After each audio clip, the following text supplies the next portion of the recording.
فرحانہ صاحبہ، سب سے پہلے گفتگو کا آغاز میں آپ سے کرنا چاہوں گی.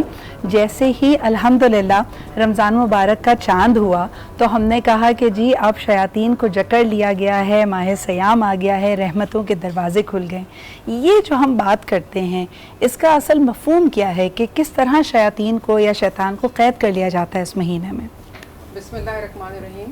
الحمدللہ اللہ تعالیٰ کا بڑا احسان ہے کہ ایک بار پھر رمضان المبارک جو ہے تمام مہینوں کا سردار مہینہ اپنی تمام فیوز و برکات اور اپنی عظمت اور حرمتوں کے ساتھ ہمارے لیے ایک دفعہ پھر حاضر ہے، سایہ فگن ہے ہم پر.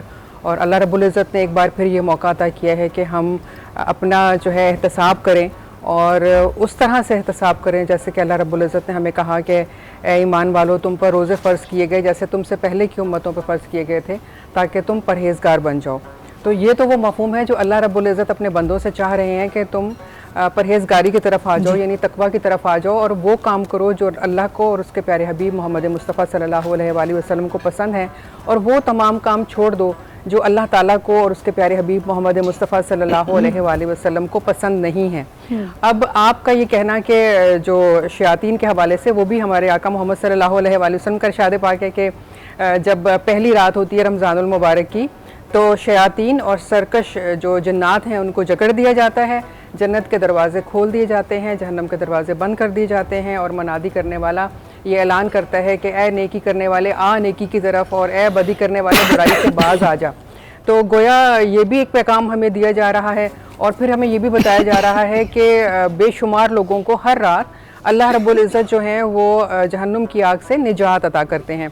بھائی یہ بہت خوبصورت آپ نے بات کی ہے، لیکن میں تھوڑے سے ہمارے جو آج کل جین زی ہیں ان کے سوالوں کو آگے رکھنا چاہوں گی آپ کے، اور طرح طرح کے سوال اٹھائے جا رہے ہوتے ہیں، کبھی وہ میم کے ذریعے یا کامنٹ کے ذریعے سامنے آتے ہیں.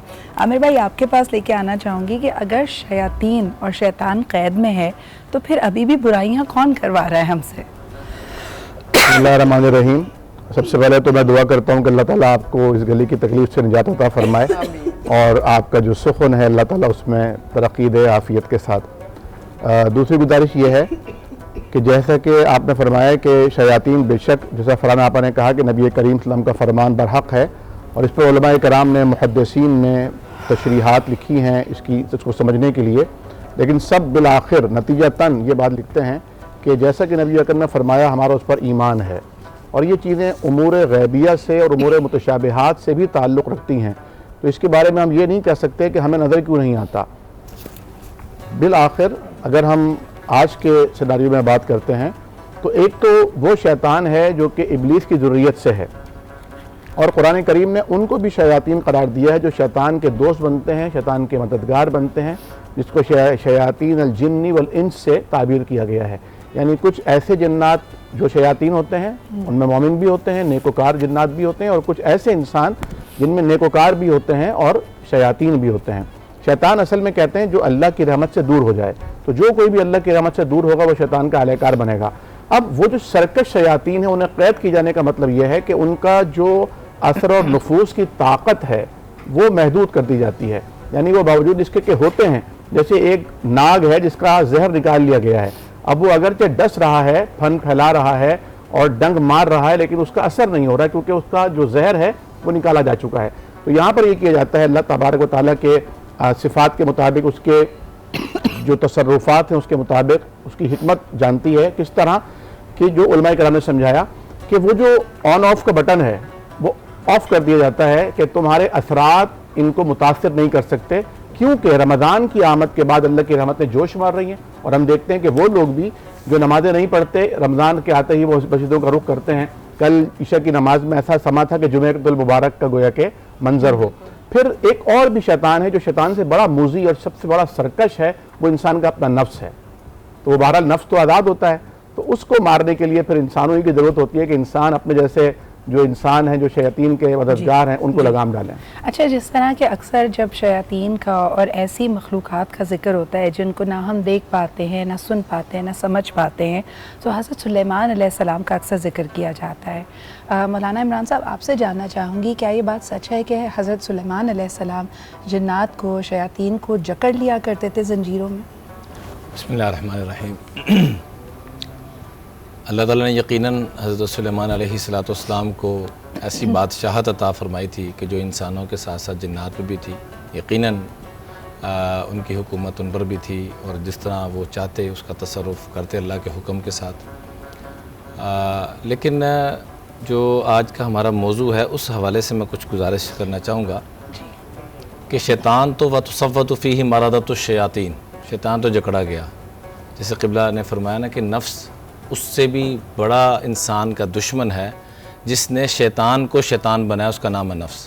قرآن پاک میں 3 طرح کے نفوس کا تذکرہ کیا گیا ہے.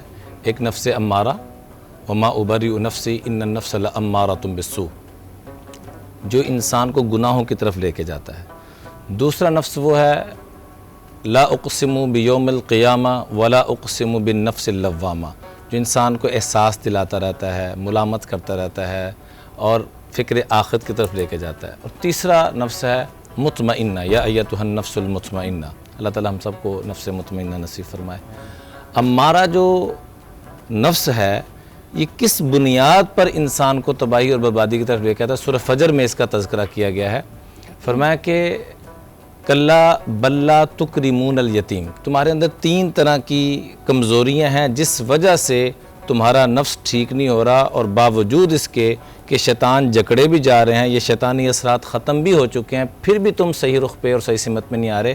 اس کی 3 بیماریاں قرآن نے ذکر کی ہیں. کلا بلا تکرمون الیتیم، ایک تو تم جو بے سہارا لوگ ہیں، جو بیوہ لوگ ہیں، یتامہ ہیں، یا ایسی خواتین جو مطلقہ ہو چکی ہیں، مراد ہے کہ جن کا کوئی سہارا نہیں ہے، ان کا تم سہارا نہیں بنتے. نمبر 2، اگر تم خود سہارا نہیں بن پا رہے، تمہارے پاس نہیں گنجائش، ولا تحاضون علی طعام المسکین، کم از کم دوسروں کو ترغیب تو دے سکتے ہو، یہ بھی کمزوری آ گئی. تیسرے نمبر پہ جس بیماری کی نشاندہی کی ہے وَتَأْكُلُونَ التُّرَاثَ أَكْلًا لَمًّا، تم نے خاک دوسروں کو ترغیب دینی تھی یا لوگوں کا اکرام کرنا تھا، جو تمہارے ذمے تھا کہ وراثت کو تقسیم کرنا، تم نے وہ بھی نہیں کیا. یہ 3 بیماریوں تم وہ بھی کھا پی گئے. اور اس کی بنیادی وجہ کیا کہ وَتُحِبُّونَ الْمَالَ حُبًّا جَمًّا، تمہارے دلوں میں مال کی محبت اتنی زیادہ آ چکی ہے، وہ تمہیں تباہی اور بربادی کی طرف لے کے جا رہی ہے. اور اس کا حل بھی سورہ فجر میں بتا دیا کہ فکر آخرت کو سامنے رکھو. کلا اذا دکت الارض دکن دکا وجاء ربک والملک صفا صفا وجیء یومئذ بجہنم یومئذ یتذکر الانسان وانى له الذکرى یقول یا لیتنی قدمت لحیاتی فیومئذ لا يعذب عذابہ احد ولا یوثق وثاقہ احد یا ایتھا النفس المطمئنہ. یہاں آ کے نفس مطمئنہ کا ذکر کیا کہ کاش کہ ہمیں بھی کل اللہ کہے کہ جب ہم دنیا سے جائیں تو نفس مطمئنہ کو اس ماہ مبارک میں اللہ سے مانگیں کہ اللہ کی طرف سے اعلان ہو فادخلی فی عبادی وادخلی فی جنتی، تم میرے نیک بندوں میں شامل ہو جو میری جنت میں شامل ہو. سبحان اللہ.